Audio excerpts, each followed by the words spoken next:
کچھ لوگوں کو تشویش ہے کہ یہ آپس میں مناظرہ کیوں ہو رہا ہے، اور مجھے خود ایک لحاظ سے افسوس بھی ہے۔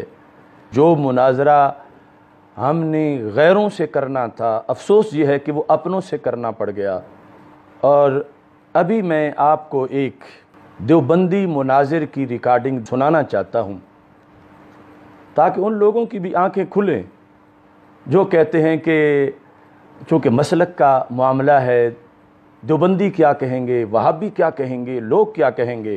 تو حجرے میں بیٹھے ہوئے ان سادہ لوح بزرگوں سے ریکویسٹ ہے، ذرا یہ سنیں کہ جن سے تم اس بات کو چھپانے کی باتیں کرتے ہو، وہ تو گھر میں اپنے بیٹھ کے اس بات پر جشن منا رہے ہیں، اور آج نہیں، آج سے کئی سال پہلے سے۔ اور مولانا سعید احمد اسد یہ دیکھیں کہ وہ بار بار اپنی فتوحات کا ذکر کرتے ہیں، لیکن دشمن تو گھر بیٹھے انہیں اپنی فتوحات میں شمار کر رہے ہیں۔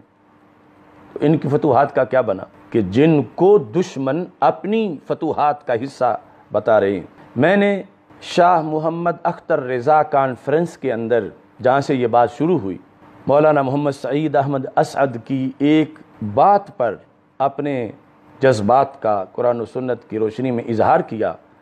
جب وہ کہہ رہے تھے کہ میں تو اعلیٰ حضرت کی بولی بول رہا ہوں، تو میں نے کہا تم اعلیٰ حضرت کی بولی نہیں بول رہے اور تم غیروں کی بولی بول رہے۔ اس پر بھی کچھ لوگ سیخ پا ہوئے کہ تم نے ایک بہت بڑے مناظر کو اس طرح کہہ دیا، اور وہ خود بھی بڑے سیخ پا ہوئے۔ لیکن میں اللہ کا شکر ادا کرتا ہوں کہ آج میں آپ کو جو ابھی انکشاف کرنے والا ہوں، تو ہمیں نبض دیکھنے سے نبض نے بتایا کہ مولانا سعید احمد اسد کچھ کھا گئے ہیں، اور وہ بالکل مان ہی نہیں رہے تھے۔ لیکن اب یہ آڈیو کلپ آپ سنیں تو آپ کو پتہ چلے گا، باقی تبصرہ میں بعد میں کروں گا۔ یہ ایک دیوبند کا مناظر بول رہا ہے، اس کی آواز آ رہی ہے، سامنے تصویر مولانا سعید احمد اسد کی ہے، لیکن میں یہ بتانا چاہتا ہوں کہ ان کے پیچھے کیا ہے۔ سنو ذرا مولانا محمد سعید احمد اسعد کے پیچھے کیا ہے۔ کہتے ہیں نبی پاک کو نبوت اس وقت ملی جب ابھی آدم مٹی گارے کے درمیان میں تھے۔ آدم مٹی گارے کے درمیان میں تھے۔ آدم کو نبوت بعد میں ملی، نوح کو نبوت بعد میں ملی، موسیٰ کو نبوت بعد میں ملی، 7 لاکھ نبیوں کو نبوت بعد میں ملی، اور ان نبیوں سے پہلے نبوت محمد مصطفیٰ کو ملی۔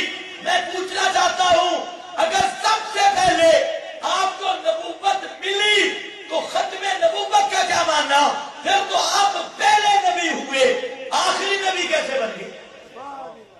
اگر یہ عقیدہ ہے، عقیدہ میرا ماننا ہوگا، میں کہتا ہوں سب انبیاء کو نبوت پہلے ملی، اور سب سے آخر میں نبوت محمد مصطفیٰ کو ملی۔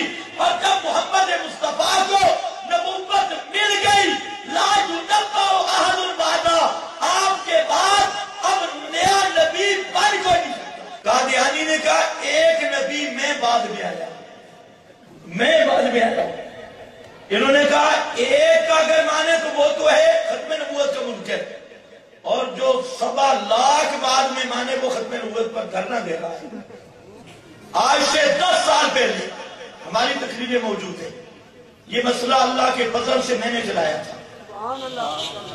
تعریف بھی نعمت کے طور پہ کہتا ہوں، تم جب سب سے پہلا نبی آپ کو مانتے ہو، اول النبیین مانتے ہو، اور خاتم النبیین ہونے کے منکر ہو، آخر النبیین ہونے کے منکر ہو، یہ بات ان کے مولویوں تک پہنچی، اور سرگودے کا شیخ الحدیث جو سیال میں بھی رہا، اشرف سیالوی، اس کو بات سمجھ آ گئی، اور فیصلہ آباد کا سعید اسد، اس کو بھی بات سمجھ آ گئی۔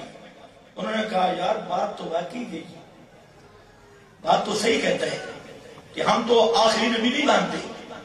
اس اشرف سیالوی نے پھر کتاب لکھی، اس کتاب میرے پاس موجود ہے، اس کا مسودہ بھی اور پہلا ایڈیشن بھی۔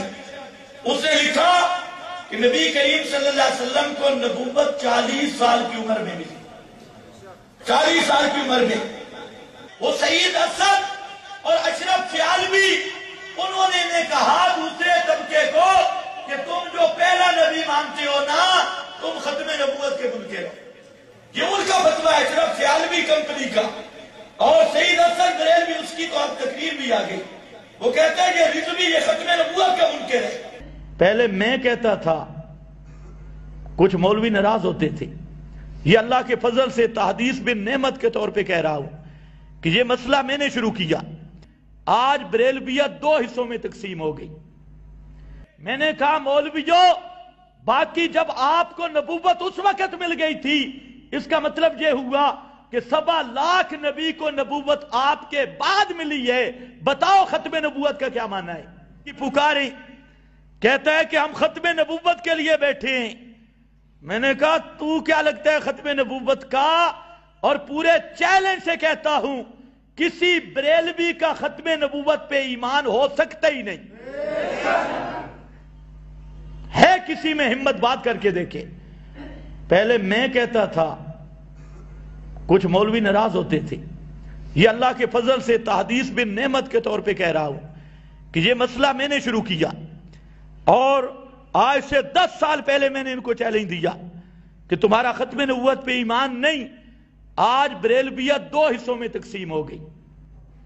اس گھر کو آگ لگ گئی، اس گھر کے چراغ سے یہ آواز آپ نے سماعت کی. اور جن جملوں سے وہ دیوبندی اہل سنت و جماعت کو معاذ اللہ منکر ختم نبوت گردان رہا ہے، استغفر اللہ، اور تانے دے رہا ہے، وہ جملے ہو بہو آج زبان مولانا سعید احمد اسد کی ہے. اور جملے اس کے ہیں جو ابھی آپ نے سنے. اور اب آپ مولانا سعید احمد اسد کی زبان سے بھی سن لیں. حضرت صاحب، آپ کو سمجھ نہیں آ رہی، آپ قادیانیوں کو تقویت دے رہے ہیں. اس سوال کا آپ کے پاس کیا جواب ہے کہ سرکار تو ازلی نبی تھے، پھر 1,24,000 نبی بعد میں آئے، ختم نبوت میں فرق نہیں پڑا، تو ایک مرزا قادیانی کے آنے سے ختم نبوت میں فرق پڑتا ہے؟ آپ قادیانیوں کو خدا کے لیے سپیس نہ دیں. تو یہ اس کلپ کے اندر جو کچھ آپ نے سنا ہو بہو وہی ہے کہ جو ادھر سے دیوبندی مناظر کی گفتگو کے اندر اعتراض تھا کہ تم اول النبیین مانتے ہو تو پھر خاتم النبیین نہیں مان سکتے، ختم نبوت نہیں مان سکتے. تو ہو بہو وہ چیز، کوئی تھوڑا سا بھی فرق نہیں. یہ ہے وہ سازش. اور وہ کہہ رہے ہیں کہ ہمارا یہ فیض ہے ان پر، ہم نے سمجھایا تو بریلویوں میں سے 2 کو تو سمجھ آ گئی. اور اب بریلویت کے اندر یہ ہے، ایک تو ہمارا موقف رکھنے والے ہیں اور دوسرے جو ہیں وہ اہل سنت، دوسرے ہیں سارے. یعنی یہ ان کو وہ اپنی فتوحات قرار دے رہے ہیں. ان کے لفظوں پر وہ اپنے گھر میں بیٹھے جشن منا رہے ہیں. آج نہیں، یہ جو گفتگو ہے اس وقت کی ہے جب ختم نبوت دھرنا دیا جا رہا تھا. اس وقت یہ مناظر یہ کہہ رہا تھا کہ ان کا ختم نبوت سے کیا تعلق ہے، یہ تو ختم نبوت کے معاذ اللہ منکر ہیں. اور نام لے کر اس نے سعید اسد کا یہ کہا کہ یہ دیکھو سعید اسد جو ہے وہ تو مان چکا ہے ہماری بات. تو اب میں سنیوں تم سے کہتا ہوں کہ ہم نے جو کہا تھا کہ بولی غیر کی ہے، اہل سنت کی بولی نہیں ہے، صرف اہل سنت کی زبان استعمال کی جا رہی ہے، چہرہ استعمال کیا جا رہا ہے، اور اس کے اندر دیوبندیت پھیلائی جا رہی ہے، وہابیت پھیلائی جا رہی ہے، ابن تیمیہ کی سوچ ہے. اب دیکھو وہ ذرہ بھر بھی شک نہ رہا.